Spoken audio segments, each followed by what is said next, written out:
بسم اللہ الرحمن الرحیم۔ حضرت ابن سعد روایت کرتے ہیں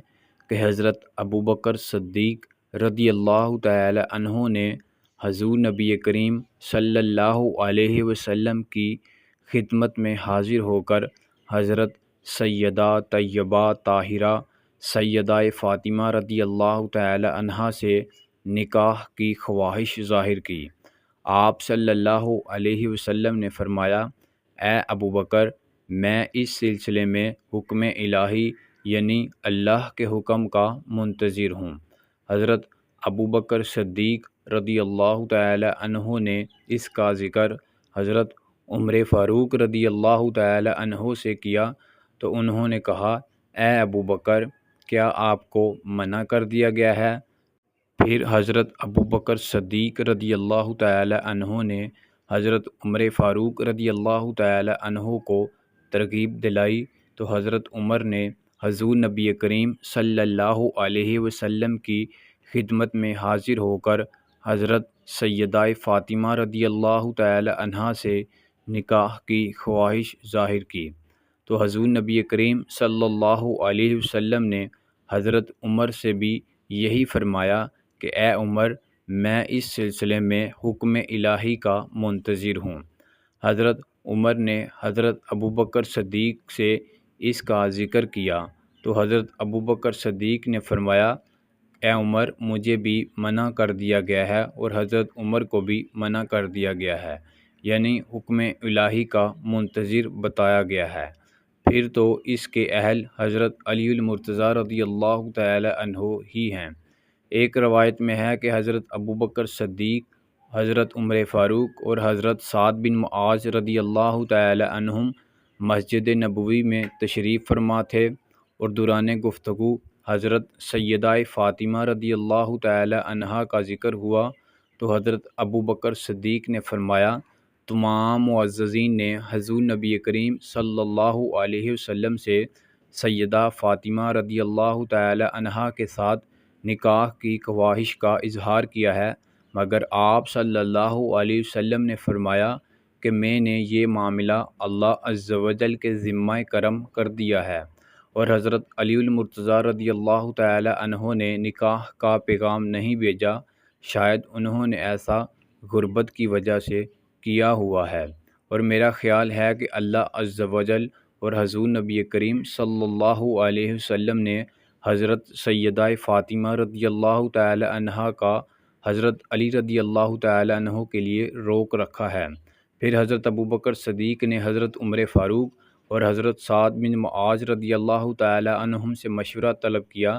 کہ ان کی اس بارے میں کیا رائے ہے، اور اگر ان کا ارادہ ہو تو ہم سب مل کر حضرت علی المرتضیٰ رضی اللہ تعالی عنہ کے پاس جاتے ہیں اور انہیں اس بات پر آمادہ کرتے ہیں کہ وہ حضور نبی کریم صلی اللہ علیہ وسلم کی صاحبزادی سیدہ فاطمہ رضی اللہ تعالی عنہا کے ساتھ نکاح پر راضی ہوں، اور اگر وہ تنگ دستی کی وجہ سے ایسا کرتے ہیں تو ہم ان کی مدد کریں گے۔ حضرت سعد نے عرض کیا کہ اے ابوبکر،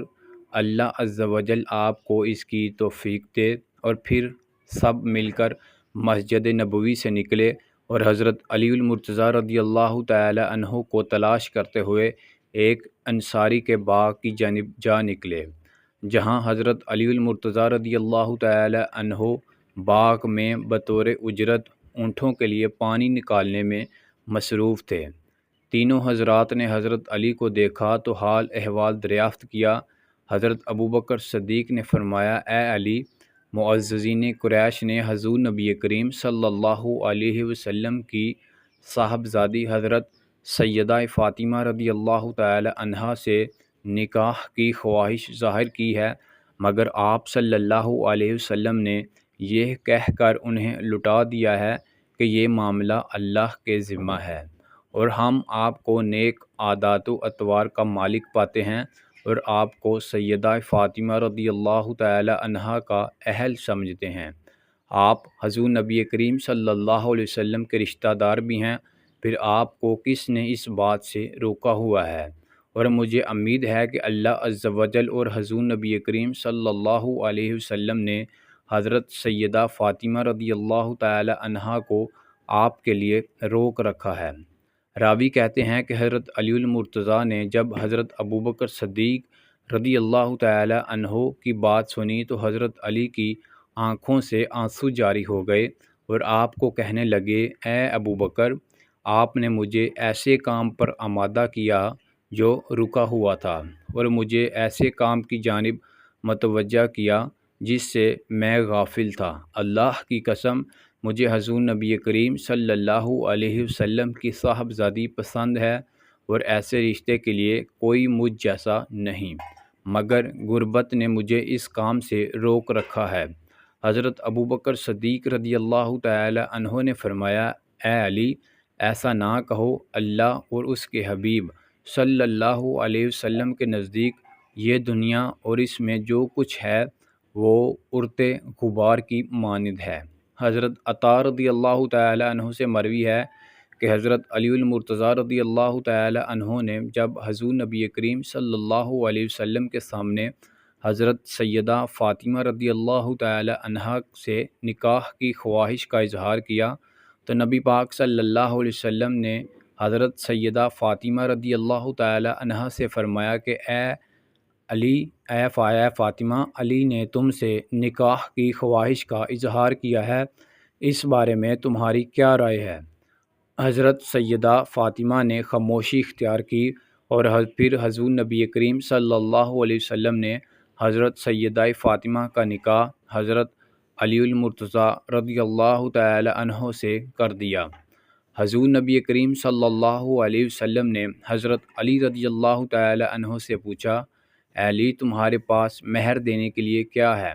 حضرت علی نے عرض کیا، اس وقت میرے پاس صرف ایک گورا اور ایک زرہ موجود ہے۔ حضور نبی کریم صلی اللہ علیہ وسلم نے فرمایا کہ اے علی، تم جاؤ اور اپنی زرہ فروخت کرو، اور اس سے جو رقم ملے وہ لے کر میرے پاس آ جانا۔ حضرت علی نے اپنی زرہ لی اور مدینہ منورہ کے بازار میں چلے گئے۔ آپ اپنی زرہ لے کر بازار میں کھڑے تھے کہ حضرت عثمان غنی رضی اللہ تعالی عنہ کا وہاں سے گزر ہوا۔ انہوں نے جب حضرت علی رضی اللہ تعالی عنہ کو یہاں بازار میں کھڑے دیکھا تو کھڑے ہونے کی وجہ دریافت کی تو حضرت علی رضی اللہ تعالی عنہ نے بتایا کہ اے عثمان، میں یہاں اپنی زرہ فروخت کرنے کے لیے کھڑا ہوں۔ تو حضرت عثمان غنی رضی اللہ تعالی عنہ نے وہ زرہ 400 درہم میں خرید لی، اور پھر وہی زرہ آپ رضی اللہ تعالی عنہ کو بطور تحفہ پیش کر دی۔ حضرت علی المرتضیٰ رضی اللہ تعالی عنہ نے واپس جا کر تمام ماجرا حضور نبی کریم صلی اللہ علیہ وسلم کے گوش گزار کیا تو نبی پاک صلی اللہ علیہ وسلم نے حضرت عثمان غنی کا یہ اظہار دے کر ان کے حق میں دعائے خیر فرمائی، اور زرہ کی رقم حضرت ابوبکر صدیق رضی اللہ تعالی عنہ کو دیتے ہوئے فرمایا،